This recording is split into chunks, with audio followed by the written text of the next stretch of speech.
Hukum internasional adalah kumpulan aturan yang mengatur hubungan antara negara, organisasi internasional, dan entitas lain yang dianggap sebagai subjek hukum. Tujuannya adalah menjaga ketertiban dunia, mengatur hak dan kewajiban negara, serta menyelesaikan konflik secara damai. Hola semua, aku Ruping. Dalam perang dan konflik bersenjata ada istilah belligerent atau pihak yang berperang. Kali ini kita akan mendalami bagaimana status mereka dalam hukum internasional. Yuk, kita bahas. Belligerent adalah kelompok atau entitas yang secara aktif terlibat dalam konflik bersenjata melawan negara atau pihak lain, namun belum tentu diakui sebagai negara. Mereka berbeda dari pemberontak biasa karena memiliki struktur militer dan kontrol atas wilayah tertentu. Dalam kondisi tertentu, kelompok belligerent bisa dianggap sebagai subjek hukum internasional karena memiliki kontrol wilayah. Mereka menguasai dan mengelola suatu daerah seperti negara pada umumnya. Memiliki struktur pemerintahan dan militer. Belligerent seringkali memiliki pemimpin, pasukan, dan sistem hukum sendiri. Terlibat dalam perjanjian internasional, beberapa kelompok belligerent telah menandatangani kesepakatan gencatan senjata atau perjanjian dengan negara lain atau organisasi internasional. Berikut beberapa contoh belligerent yang pernah diakui dalam sejarah.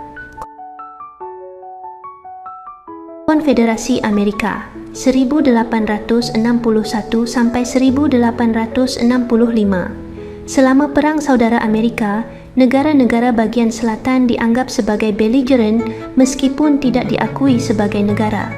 Pasukan Republik di Perang Saudara Spanyol 1306-1309. Mereka menguasai wilayah dan memiliki struktur pemerintahan sendiri. Taliban di Afghanistan 1996 sampai 2001, 2021 sekarang. Sebelum diakui sebagai penguasa Afghanistan, Taliban telah dianggap sebagai belligerent dalam konflik bersenjata dengan pemerintah Afghanistan dan sekutunya. Meskipun memiliki pengaruh besar, status belligerent sering diperdebatkan karena tidak selalu diakui secara internasional.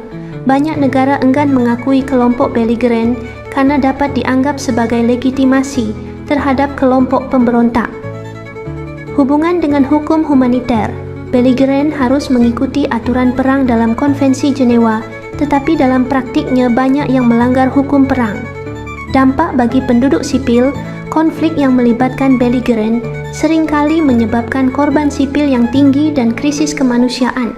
Jadi belligerent memang bisa menjadi subjek hukum internasional dalam kondisi tertentu, tetapi status mereka tetap kontroversial. Bagaimana menurut kalian? Apakah belligerent harus mendapatkan pengakuan lebih dalam hukum internasional?